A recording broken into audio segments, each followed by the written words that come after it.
कथा, पुरुषार्थ कथा, सुनो सुनो सिद्धार्थ कथा।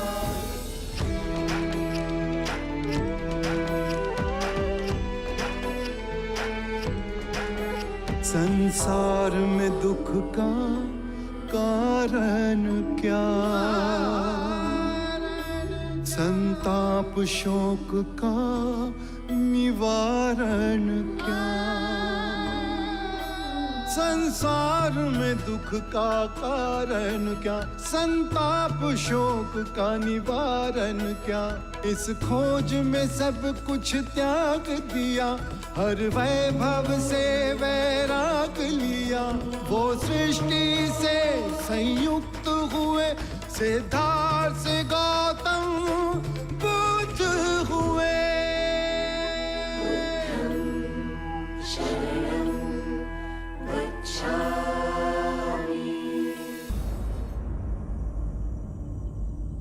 आनंद, दुखी मत हो। मैं दुनिया में आने वाला ना तो पहला बुद्ध हूं, ना ही अंतिम। आने वाले समय में एक और बुद्ध आएगा। वो पवित्र होगा, बुद्धिमान होगा, जो इंसानियत की मिसाल बनेगा। मैंने जो अनंत सत्य की बातें बताई हैं, वो भी बताएगा। वो ऐसे धर्म का प्रचार करेगा जिसका आरंभ भी प्रकाश होगा और अंत भी। वो ऐसा धार्मिक जीवन व्यतीत करेगा जो पूर्ण पवित्र होगा। मेरे शिष्य तो सैकड़ों में हैं, पर उसके शिष्य असंख्य होंगे।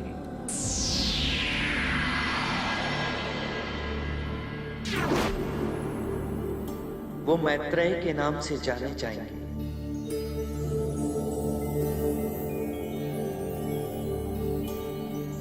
बुद्ध के दिखाए इस मार्ग से आज हम कहीं भटक चुके हैं।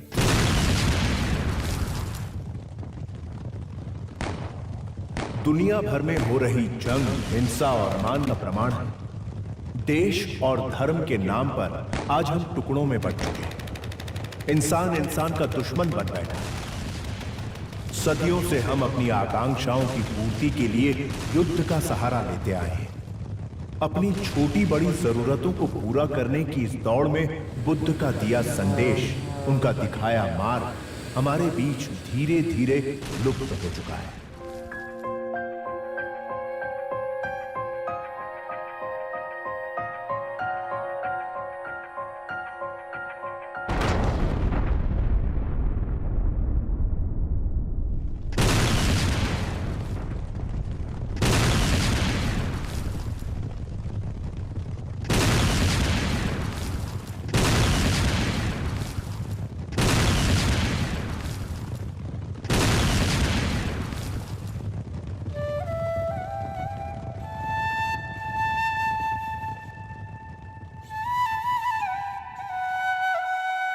डॉक्टर श्री भूपेंद्र कुमार मोदी ने अपने जीवन का लंबा समय बुद्ध के दिए संदेशों का प्रचार करने में लगाया। ये कोशिश की है कि हम अपनी ईर्ष्या, द्वेष और नफरत की भावना से बाहर आकर एक सुखी जीवन जी सकें।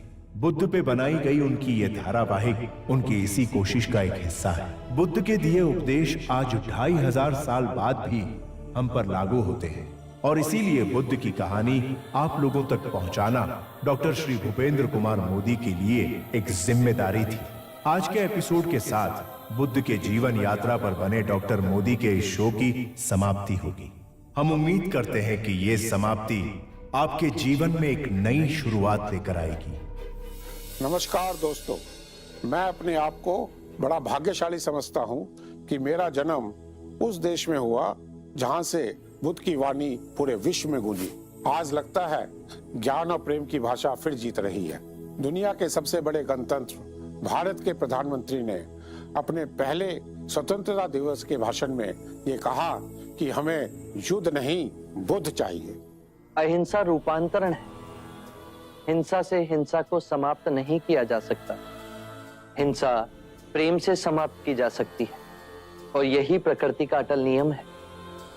हर मनुष्य को मृत्यु से भय लगता है और यही भाव आप सबके अंतर में देखेंगे तो हिंसा का परित्याग स्वयं ही आपके अंतर से हो जाएगा। बुद्ध ने एक नया रास्ता दिखाया, शांति का रास्ता दिखाया, प्रेम का रास्ता दिखाया। उन्होंने कहा कि आप प्रेम से लोगों के दिलों को जीत सकते हैं। उन्होंने उस समय के जो शासक थे, जो कि चाहते थे कि वो चक्रवर्ती सम्राट बने, पूरे विश्व को जीते, उनको बताया शासन का जो विस्तार है वो अपने प्रेम से करें, लोगों को दिल के जीत के करें। राजनीतिक जीवन में अर्थात प्रजा का शासन करने में आपका मार्ग हमें कैसे जागरूक कर सकता है? शासन ना करके। कृपया विस्तार से समझाएं। पहला भाव जो आपको आपके अंतर से खोना है वो है आपका अपना शासक भाव, और जो भाव आपको अपने अंतर में जगाना है वो है मैत्री, पिता, भ्राता का भाव। कर्म के चक्र से यदि आप राजा बने हैं तो केवल इसीलिए कि आप अपनी प्रजा की आंखों के अश्रु पहुंच सकें, उनके दुखों को दूर कर सकें। यही कृत्य आप अपने घरों में हर दिन करते हैं पिता बनकर। तो फिर आप सब ये भाव शासक बनकर क्यों नहीं करते? क्योंकि आप स्वयं को प्रजा से भिन्न समझते हैं, इसीलिए आप सब पूछते हैं कि जागृत शासक कैसे बने। ये प्रश्न आप तब नहीं पूछते जब आप पिता बने थे कि हम पिता कैसे बने, क्योंकि वहां अपनत्व का भाव है। तो इसी भाव को और विस्तृत करें। सभी अपने हैं, सभी के दुख अपने हैं। सबको न्याय और आनंद देने का जो ये मार्ग आप सबको प्राप्त हुआ है उसे व्यर्थ ना गवाएं। शारीरिक रोगों और मानसिक दुखों से तो जन जन पीड़ित है, पर उनको आप सामाजिक न्याय देकर उनके जीवन को सुखमय तो बना सकते हैं। मैं इस क्षण को कदापि नहीं भूल सकता। आपने मुझे जगाया है। शाक्य मुनि बुद्ध की। हर आतंकवादी भी मनुष्य है और हर मनुष्य दिन प्रतिदिन बदल रहा है। यदि वो चाहे तो वो अपने को बदल सकता है, एक शांति का मार्ग ले सकता है। उसको बदलने के लिए उसको स्वयं प्रयत्न करना पड़ेगा। जब जागो तभी सवेरा। हर मनुष्य अपने जीवन को एक नया रूप किसी भी समय दे सकता है। वो ही एक तरीका है जिससे कि हम हिंसक लोगों को अहिंसक बना सकते हैं। बुद्ध ने बताया है कि अंगुलीमाल जैसा हिंसक भी अपने को बदल सकता है यदि वो चाहे तो। मैं बहुत दूर निकल चुका हूं। मैंने बहुत हत्याएं की है। अब मेरे लिए रुकना असंभव है। असंभव कुछ नहीं। जब आंखें खुले तभी सवेरा। तुम में इतनी चेतना है कि जो तुमने किया था वो बुरा था। इसका अर्थ है कि तुम में इतनी समझ है कि क्या बुरा है और क्या अच्छा है। अंगुलीमाल, जिस दिन से तुमने अच्छा कार्य शुरू किया उस दिन से तुम्हारा नया जीवन शुरू हो जाएगा। बस पहला पग तुम्हें ही उठाना है। ये हो सकता है? अवश्य हो सकता है। तुम में असामान्य बुद्धि है अंगुलीमाल। तुम आत्मज्ञान के पथ पे बहुत आगे जाओगे।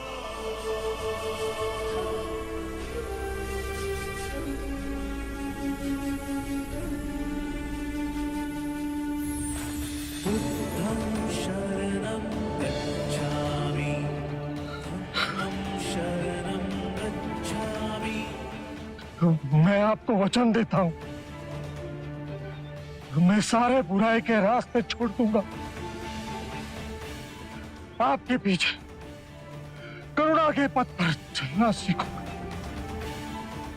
कृपया कृपया मुझे आपका शिष्य बना दीजिए। मैं शिष्य नहीं बनाता, व्यक्ति स्वयं संग से जुड़ता है।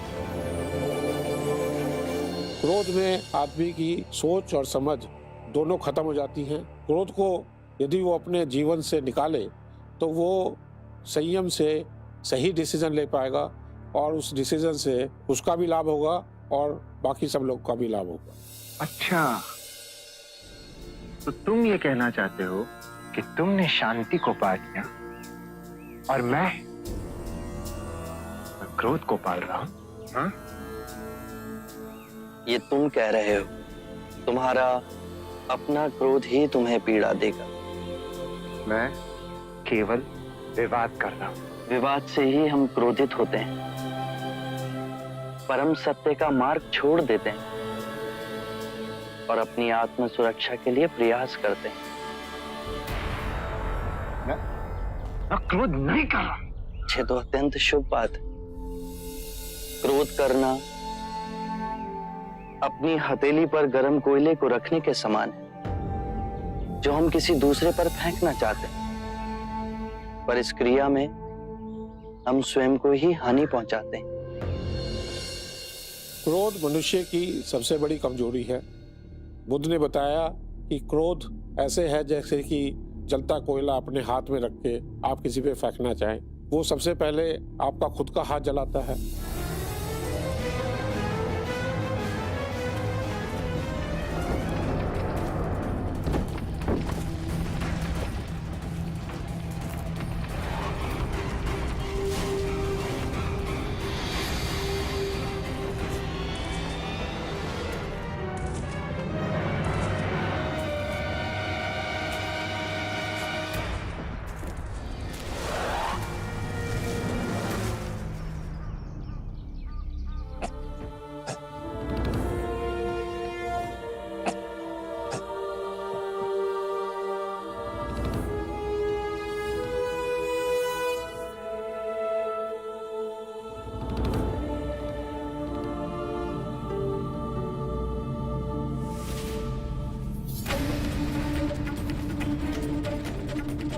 ये मेरा अक्षेट है। इसे मैंने बचाया है। ये पक्षी मेरा है।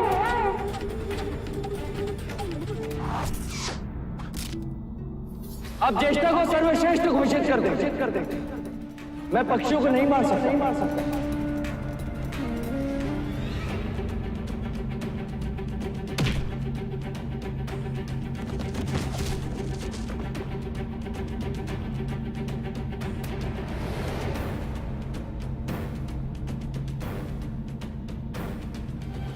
मां, तेरे देव ने अपना स्वयं का संग खड़ा किया है। उसने सब कुछ त्याग दिया। इतनी यातना सही, इतनी तपस्या की, तब कहीं जाके सिद्धार्थ बुद्ध बना। युगों युगों में एक ही बुद्ध होता है। आपसे क्षमा मांगने योग्य भी नहीं हूं मैं। शांति से जाओ देवता। बहुत आपको बहुत क्षति पहुंचाई है मैंने, बहुत। मुझे तो कुछ भी स्मरण नहीं।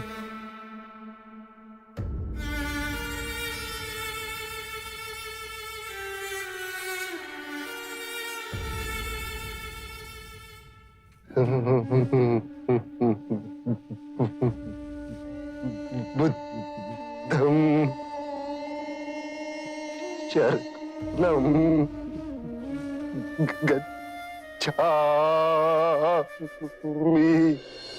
बुद्ध ने कहा है कि अज्ञान ही दुख का कारण है। जन्म से मरण तक दुख ही दुख है। इंसान अपने सुख के कारण दूसरों से जुड़ना चाहता है, उनसे सुख की प्राप्ति की लालसा करता है। इस चक्कर में वो अपने से दूर हो जाता है। बुद्ध हमें अपने से जुड़ने को कहते हैं। जब हमने अपने से अपने को जोड़ लिया, अपने मन पे विजय पा ली, तो हमने संसार जीत लिया। और जब हमें ये ज्ञान हो जाता है कि हम थोड़े समय के लिए ही इस संसार में आए हैं, तो हम धन की तरफ भागने की जगह अपने आसपास एक सुख और ज्ञान का वातावरण तैयार करते हैं, जिससे कि आपके मन से भय और दुख निकल जाता है और मन शांत रहता है। ज्ञान आपको निर्वाण की तरफ ले जाता है। अज्ञान ही दुख, भ्रम, चिंता को जन्म देता है।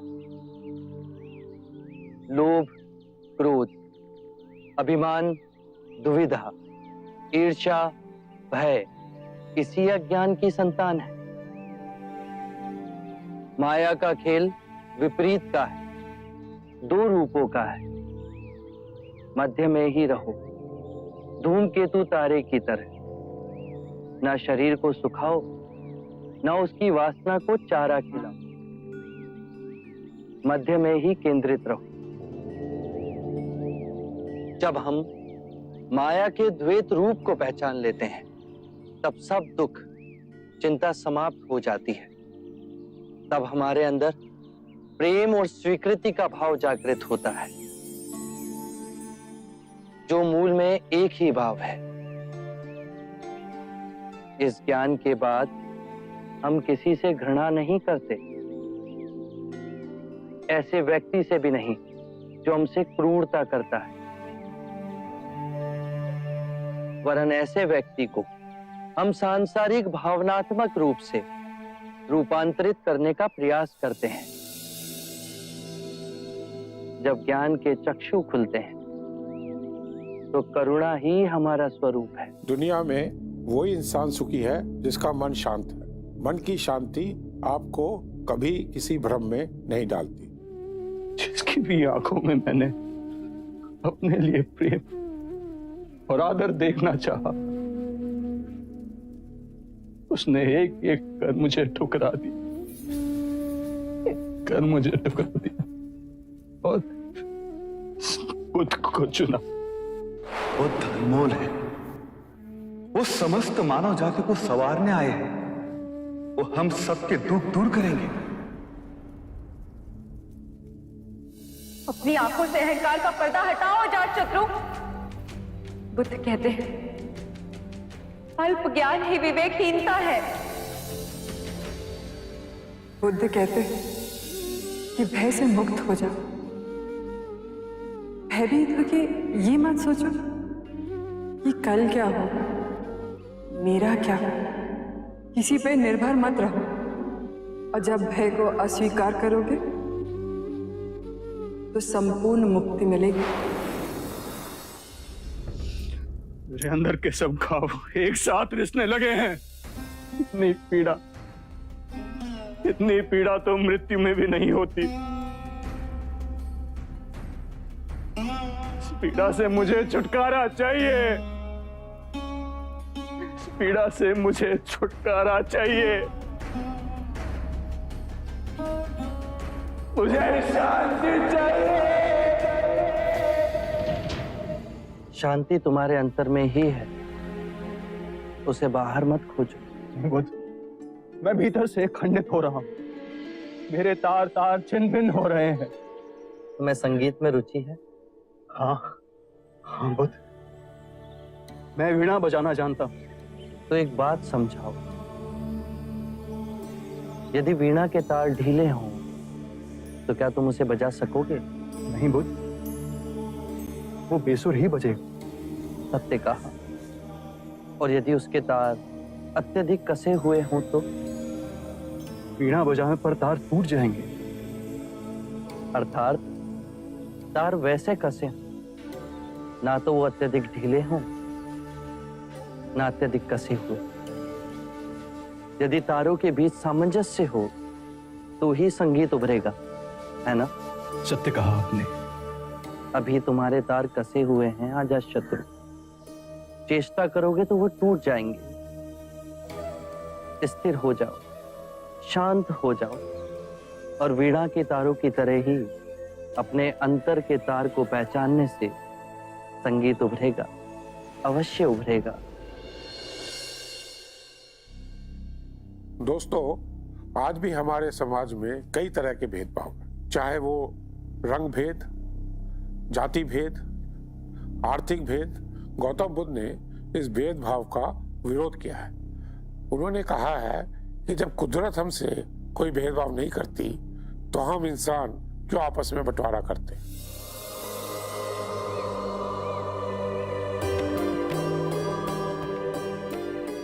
आप मुझे ना छोड़ो, नहीं तो मेरी छाया भी पड़ी, आप दूषित हो जाएंगे। क्यों दूषित हो जाऊंगा मैं? तुम भी हम सभी की तरह मनुष्य ही हो, और एक मनुष्य का स्पर्श दूसरे मनुष्य को कैसे दूषित कर सकता है?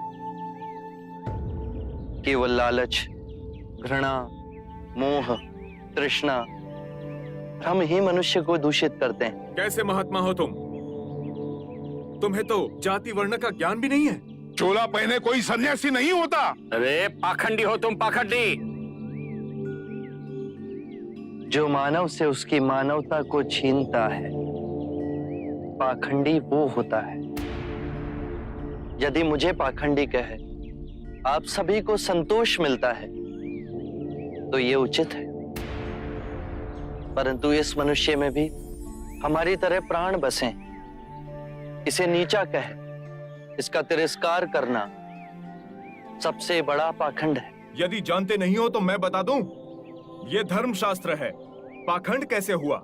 जिस मिट्टी से सारी मानवता का सृजन हुआ, उसी से इसका भी हुआ। मानव और मानव में भेद कर आप सृजनकर्ता पर कीचड़ उछाल रहे हैं। यदि हम आकाश में कीचड़ उछालेंगे तो आकाश तो ऊंचा ही रहेगा, परंतु कीचड़ वापस हमारे ऊपर ही गिरेगा। आकाश ने तो भेद नहीं किया, वो हम सभी को एक पिता समान ढके हुए है। ये धरती धान उपजती है, इसने हमारे साथ भेदभाव नहीं किया। ये हवा हम सभी के लिए समान बहती है। पानी हर प्यासे की तृष्णा को बुझाता है। जब प्रकृति भेदभाव नहीं करती तो हम मनुष्य में भेदभाव क्यों करते हैं? यदि ऐसा है तो इसे संघ में भिक्षु क्यों नहीं बनाते? बहुत अच्छा सुझाव दिया आपने। सुनीत, क्या तुम भिक्षु बनना चाहोगे? मैं बुद्ध स्वागत करता हूं सुनीत का हमारे भिक्षु संघ में।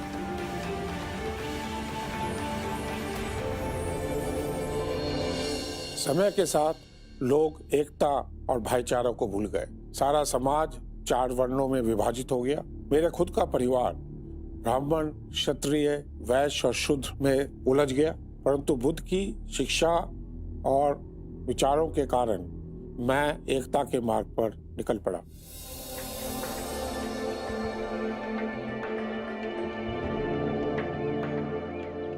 हर मनुष्य के अश्रुओं में नमक होता है, उसके लहू का रंग लाल होता है। ये भेद मनुष्य ने मनुष्य को उत्प्रेरित करने के लिए बनाए। आज मैं इन भेदों को काटता हूं। आज सुनीत को दीक्षा देना क्रांतिकारी होगा। हम पर बहुत से संकट आएंगे, हमें और तिरस्कृत किया जाएगा, पर सत्य आने वाली आंधी के सामने अडिग रहेगा।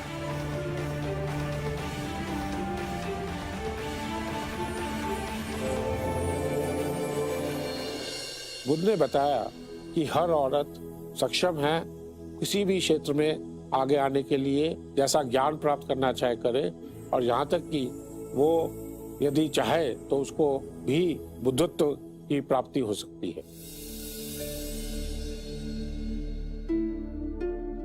प्रणाम महादेवी। आप यहाँ इस दशा में? उत्तरानंद, भिक्षुक बनने का अधिकार केवल पुरुष का तो नहीं, और मुझे इतना तो ज्ञात है कि मुक्ति के मार्ग पर बुद्ध किसी के साथ भेदभाव नहीं करेंगे। शांति पाने का अधिकार सबको है।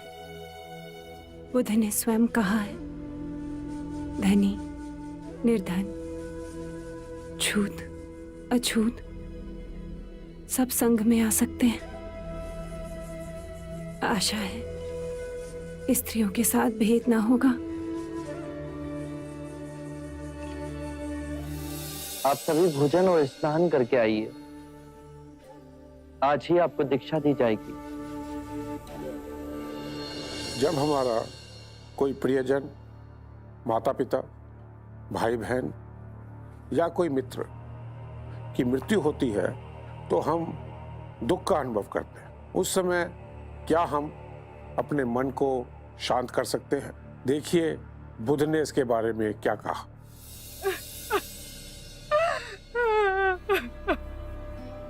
मैं बहुत आशा लेके आई हूँ आपके पास। प्रभु, प्रभु मेरे बच्चे को जीवित कर दीजिए, मेरे बच्चे को लौटा दीजिए प्रभु। इस निर्धन की पीड़ा का निवारण कर दीजिए, मेरे बच्चे को लौटा दीजिए प्रभु। मुझे मेरा बच्चा लौटा दो, मुझे मेरा बच्चा लौटा दो प्रभु। मैं तुम्हारे बच्चे को जीवित कर सकता हूँ, पर उसके लिए तुम्हें एक काम करना होगा। किसी भी एक घर से एक मुट्ठी सरसों के दाने लाने होंगे। हाँ प्रभु, मैं तुरंत लेके आऊंगी। पर एक बात ध्यान रहे, ये सरसों के दाने केवल उसी घर से लाना जिस घर में कभी किसी की मृत्यु नहीं हुई हो। हाँ प्रभु, मेरा बच्चा।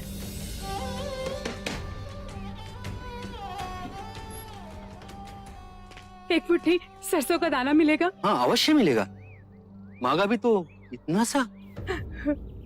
परंतु एक बात बताइए, आपके यहाँ किसी की मृत्यु तो नहीं हुई ना? बहन क्या बताओ, 6 माह पूर्व मेरे माता और पिता दोनों मृत्यु को प्राप्त हो गए। क्षमा कीजिए, मैं आपसे सरसों नहीं ले पाऊंगी।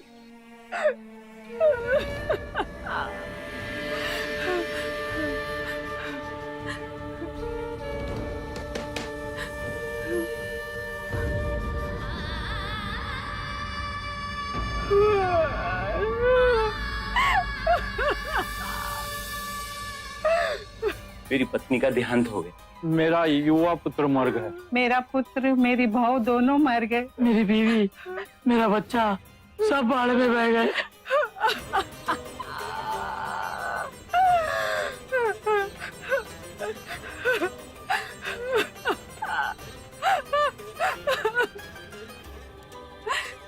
सुनिए,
जो जन्म उसकी मृत्यु निश्चित।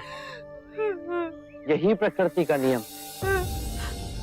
चाहे युवा हो या वृद्ध, या ज्ञानी हो या अज्ञानी, मृत्यु सभी को आनी।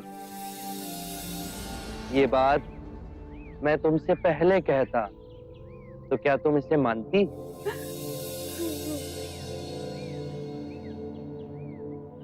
चंद्रमा हर रात्रि आकाश में यही परम सत्य दर्शाता है। पहले वो खिलता है, फिर उगता है और पूर्णिमा को पूर्ण गोलाकार आकार लेता है, और अमावस्या को वो लुप्त हो जाता है।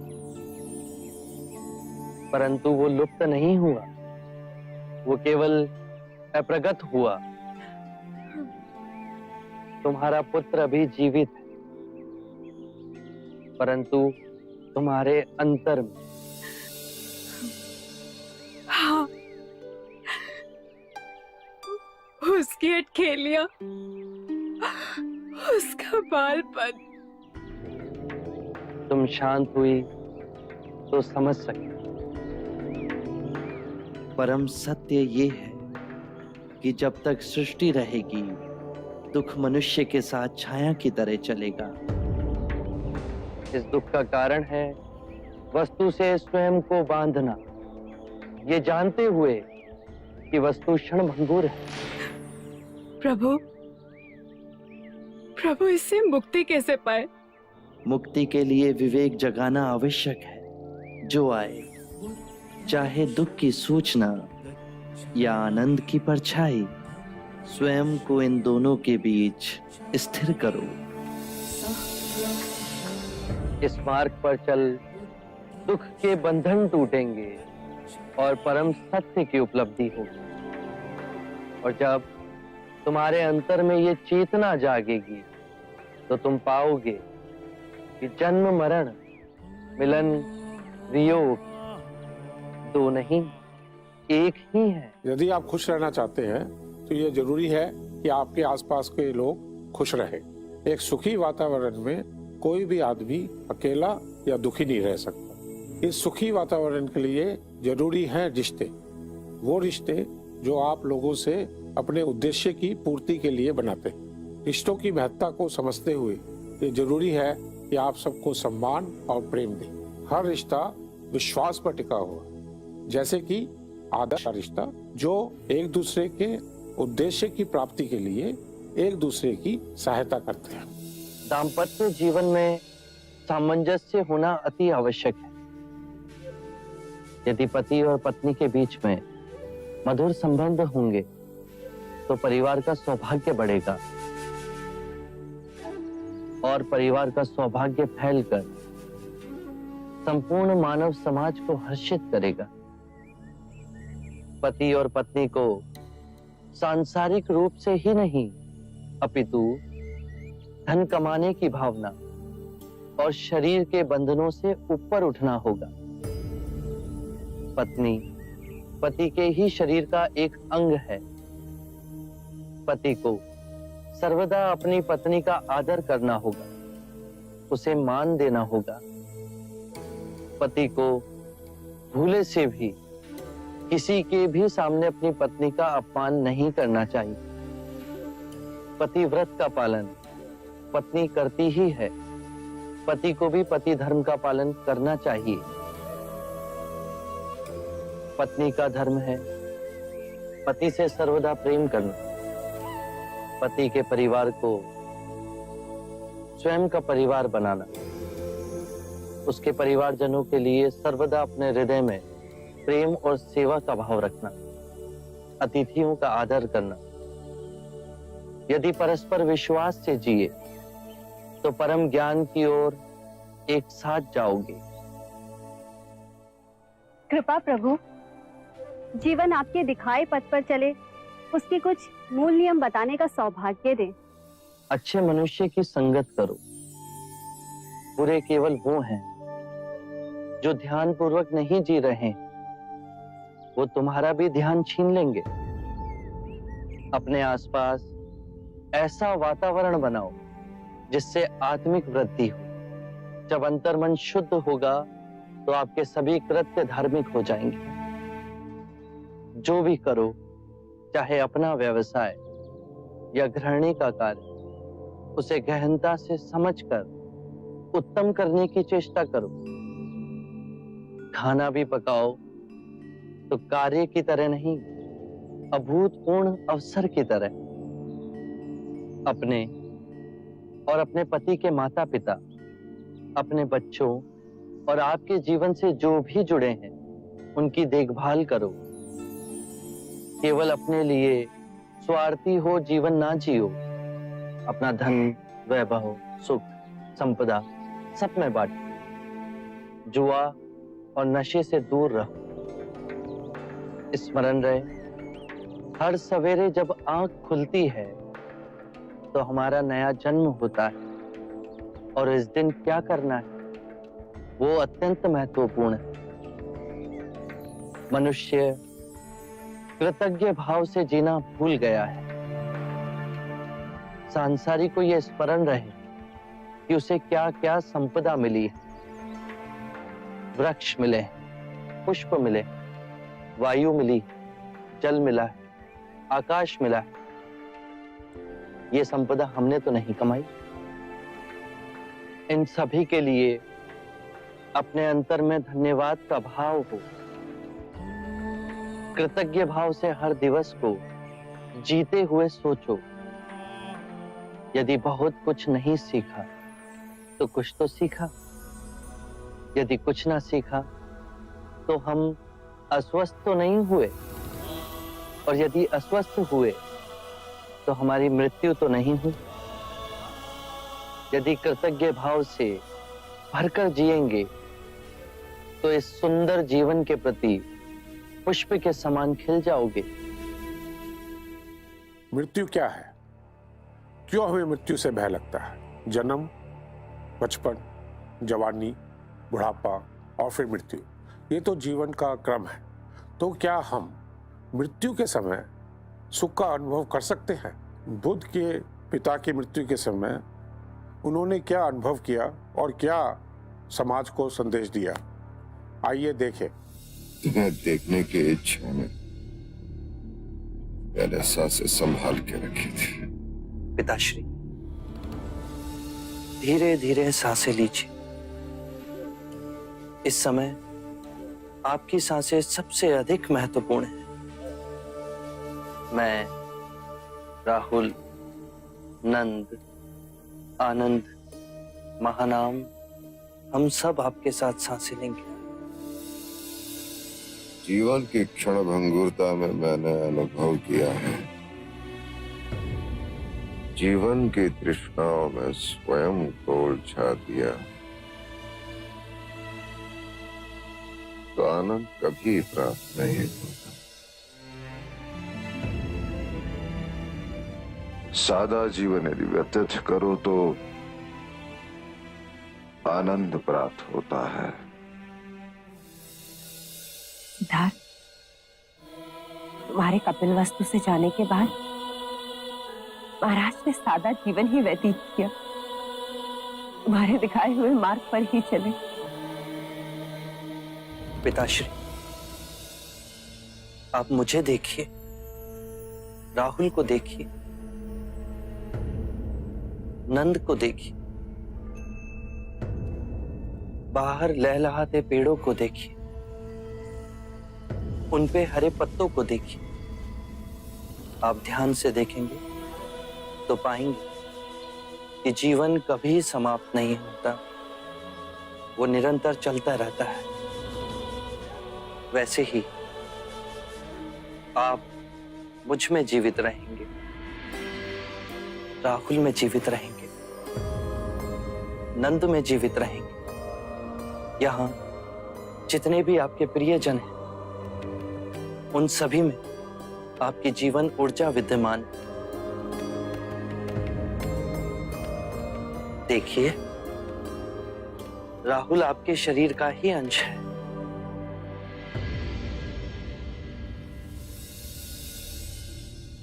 तुमने मेरे हृदय में जो मृत्यु का भय था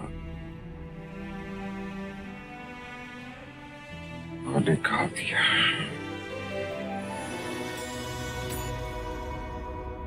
महाराज, महाराज, देव! बुद्धा ने कहा है कि जीवन का मूल्य उद्देश्य खुद को पहचानना। ये जीवन जो कई विषमताओं, कई पीड़ाओं और रहस्यों से जुड़ा हुआ है, हमें इन सब से हटकर अपने उद्देश्य को तय करना है। और ये जो उद्देश्य है उसकी प्राप्ति ज्ञान और सिर्फ ज्ञान के द्वारा ही हो सकती। सत्य तो यह है कि मनुष्य वर्तमान में जो भी है अपने किए से है, आगे जो भी होगा अपनी करनी से होगा। कर्म ही सर्वश्रेष्ठ है। क्या आप ये मानते हैं कि दुख सत्य है?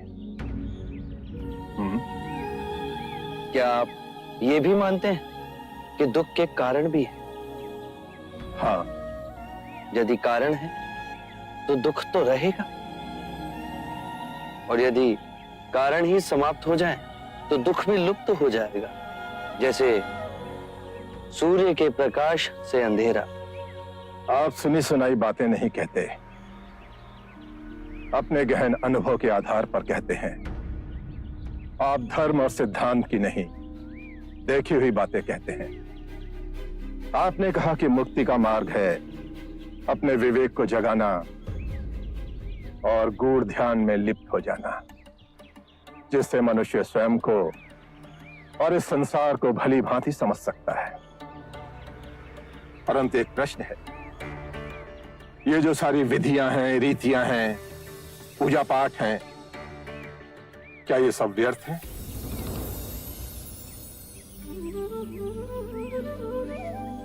यदि कोई व्यक्ति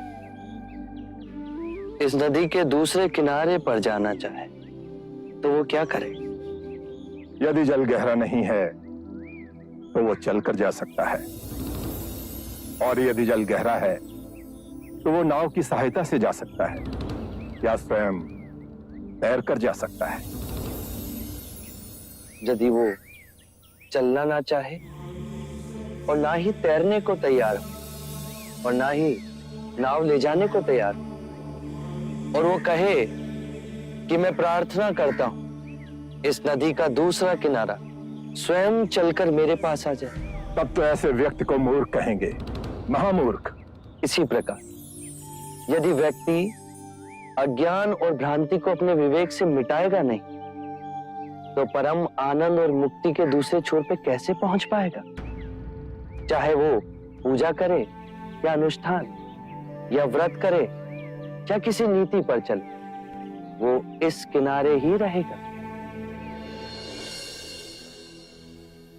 दोस्तों, आज का मनुष्य सुख और शांति बाहर ढूंढ रहा है। जब तक अपने विवेक से अपने अंतर का ज्ञान वो नहीं मिटाता, वो सुख और शांति प्राप्त नहीं कर पाएगा। इसलिए यह जरूरी है कि आप अपना मार्ग खुद ढूंढें। अपो दीपो भव, अपना दिया स्वयं बनना, अपने बुद्ध को पहचानना। जागो और धर्म के मार्ग पे चलो, अपने अंतर के संग को साधो। अपनी शरण में जानो, किसी को ना खोजना। जो है सब अस्थिर है, उसके बीच स्थिर रहना। परिश्रम से निरंतर संघर्ष करना, कभी हार ना मानना।